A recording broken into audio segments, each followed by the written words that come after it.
Buti hindi ka naligaw. O sige, feel at home, crush ha. Umirap naman ako at kunwaring walang narinig. Nilibot ko muna ang tingin sa kanilang bahay. Saan nga pala tayo gagawa ng... Bigla namang naputol ang sasabihin ko. Nagitla naman ako nang biglang lumabas ang isang napakagandang babae mula sa kusina. Ikaw pala si Riz. Nice to meet you ha. By the way, huwag ka na mahiya. Halika, naganda ako ng merienda. Kain muna kayo bago kayo gumawa ng project nyo. Hindi naman ako nakatanggi dahil mapilit si Madam. Agad naman akong sumunod sa kanya. Ang gandang dalaga mo naman, Iha. Taga saan ka sa Pilipinas? Tumingin naman ako at sumagot. Ano po, taga Manila po kami. Doon na po kasi ako pinalaki nila mama gawa ng company po. Napatango naman si Madam at nagtanong pa muli tungkol sa pamilya ko. Magaan ko namang sinasagot ang bawat tanong. Hindi namin namalayan na inabot na pala kami ng 1 oras. Kaya naman ay si Madam na mismo nagsabi na magsimula na kami. Saka na ang tsikahan. Oh, boto agad sa'yo si Mami ha. Pa-impress ka, crush ano? Pinatukan ko naman siya at sumunod na muli. Sa may library na lang daw nila kami gagawa para may mga libro ding pwedeng gawing preference. Pagdating namin agad naman akong namangha dahil sa dami ng mga libro. Nakaayos din ito base sa genre ng mga nilalaman. Agad naman akong nakapalapit sa mga novels at nakita ko doon ang pinakapaborito ko sa lahat, ang Romeo and Juliet. Hinawakan ko naman ito at tiningnan ng mga pahina. Mahilig ka pala magbasa, crush ha? Napalingon naman ako kay Kilya na nasa gilid ko na pala. Umirap naman ako at binalik na ang libro. Tantanan mo na nga yung crush na yan, okay? Hindi ka paniwala. Napangiti naman siya at kinuha ang Romeo and Juliet na libro. Alam mo, ang sakit ng kwento nila. Pero ang dami pa rin nagbabasa at humahanga sa kanila dahil sa wagas nilang pagmamahalan.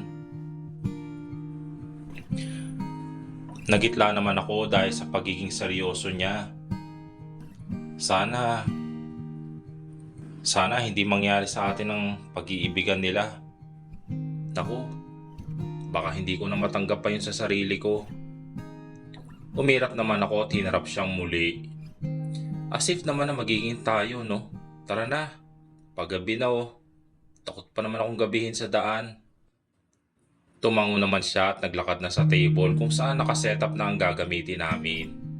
Napansin ko naman na hindi na bumalik ang kaninang masiglang mukha niya. Kaya naman nakapakunot ako kung bakit siya nagkaganyan. Ako lang ang nagsasalita sa aming dalawa. Tanging pagtango lang ang kanyang sagot at bumalik na muli sa pagtatype. Ayos ka lang ba? Bakit hindi ka na nagsasalita dyan? Umarap naman siya pero malungkot pa rin ang mukha niya. Siguro hindi naman talaga tayo magiging kagaya ni Romeo and Juliet, no? Dahil sa umpisa pa lang ay ako lang naman ang may gusto sa iyo. Napanganga naman ako sa kadramahan niya. Ano nangyayari sa lalaking ito? Hoy, ano ba nangyayari sa iyo? Hindi lang naman ako ang babae sa mundo, no? Saka high school pa lang tayo. Napailing-iling naman siya at natulala muli sa kawalan. Siguro tama ka nga. Halika na para matapos na natin to. Tumango naman ako at tumulong na muli. Pero hindi pa rin ako kontento dahil hindi pa rin siya bumabalik sa kanina. Naninibago talaga ako sa kanya. Pagkatapos namin gumawa ng presentation para bukas ay niyaya na kami ni Madam na kumain. Tatanggi na sana ako pero mapilit siya kaya kumain na lang ako. Nag-insist na rin si Kilya na siya na maghahatid sa akin. Tahimik lang kami sa buong biyahe kaya naman hindi ako komportable. Dahil sa pagkakakilala ko sa kanya ay mahangin siya. Mayabang at lagi niya akong inaaway. I'm sorry. Pagbasag ko sa katahimikan namin na nandito na din kami sa tapat ng gate. Sige na, baka hinahanap ka na ng tita mo. Good night ha. Wala na ako nagawa kaya naman bumaba na ako at sakto naman na umalis na agad siya. Napabuntong hininga na lang ako at pumasok na sa gate. Pero agad ako napahawak sa aking dibdib nang biglang sumulpot si tita. Riz, sino yon? Boyfriend mo? Nakangiting saad niya habang nakatingin sa akin ng loko. Ay hindi po tita, klase ko lang po. Gumawa kasi kami ng report kanina eh. Tumango naman siya at inaya na ako sa hapag. Sinabi ko naman na hindi na ako kakain. Dahil kumain na ako sa kanila kaya naman naupo na lang ako sa tabi niya habang kumakain si tita. Siya nga pala iha, tumawag sila mama mo kanina eh. Kinakamusta ka? Napabaling naman ako kay tita dahil sa lalim ng iniisip ko. Ay, ano po yon tita? Napakunot naman ng noo si tita at inulit ang kanya sinabi. Kumusta naman po sila? Sinabi naman ni tita na nakarecover na ng pakonti-konti ang kumpanya. Kaya naman medyo hindi na na-stress sila mama. Ayos ka lang ba, iha? Tumango naman ako at nagpaalam na matutulog na. Tumango naman si tita kaya umakyat na ako. Agad naman ako nag-type para tawagan si Rhea. Pagkaring pa lang ay agad naman niya itong sinagot. Hoy friend, gabi na. Ano, kumusta sa bahay nila Kilian? Maganda ba? Naku, oo. Halatang mayaman talaga sila friend. May tanong ako. Oh, ano yun? Dali, naiintriga na ako. Ano kasi anong ginagawa mo kapag nire-reject mo yung may crush sa'yo? Narinig ko naman ang halakhak niya sa kabilang linya. Baliw, si Kilian ba yan? Uy, ang swerte mo girl. Anong swerte dun? Kaaway ko nga yun eh. Basta girl, bakit mo nireject? Ikagaganda mo na yan. Hindi kasi. Hindi ko naman siya gusto. Parang biro lang naman yun eh. Kasi 'di ba wala pa tayong months na magkaklase? Nga naman. Pero girl, jackpot ka na ano? Ano sabi niya nung nireject mo? Wala. Nakakatakot nga siya eh. Ang seryoso masyado. Ba't kaya bigla nagkaganon yun? Naku, lagot ka friend. Mag-ready ka na bukas. Kayo pa naman ang next reporter. O siya, good night na. Nagpaalam naman din ako at ginawa na ang routine ko bago matulog.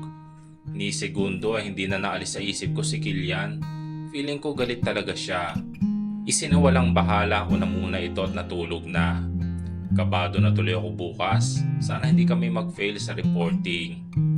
Kinabukasan ay maaga ako nagising dahil re-reviewin ko muna ang ire-report. Doble-doble na ang aking kaba dahil bukod sa takot ako ay sa pagpe-present ay hindi ko alam din kung paano haharapin si Kilian. Iha, okay ka lang ba? Ang lalim kasi ng iniisip mo eh. Tingnan mo, malamig na ang pagkain mo. Nagitla naman ako sa pagkatulala at kumain na muli. Ay, okay lang po ako tita, pasensya na po. Tumango naman si tita at kumain na rin. Masyado nang okupado ni Kilian ang isipan ko. Hindi ko na alam ang aking gagawin. Pagkatapos kumain agad na ako nagpaalam kay tita na papasok at bibigyan niya naman ako ng baon at nagpaalam na. Ngunit agad din naman ako napahawak sa aking dibdib dahil sa pagkabigla. Good morning partner. Ano, let's go. Napakunot naman ang aking noo at napako sa aking kinatatayuan. Ha? Anong ginagawa mo dito? Bakit mo ko sinundo? Napangisi naman siya at humilig muli sa kanya sasakyan. May nakalimutan tayo ilagay doon sa report eh. Saka ngayon ko nasasabihin sa'yo. Kaya sumabay ka na. Huwag ka na mag-inarte. Hindi ka maganda. Napanganga naman ako sa huli niya sinabi at lumapit na sa kotse niya. Feeling niya naman pogi siya. Mukhang nga siyang syokoy. Bulong na irap ko sa hangin. Hindi ko napansin na narinig niya pala. Napakalakas talaga ng pandinig ng lalaking ito. Hoy, narinig ko yun ah. Tara na. Umirap naman ako at pumasok na.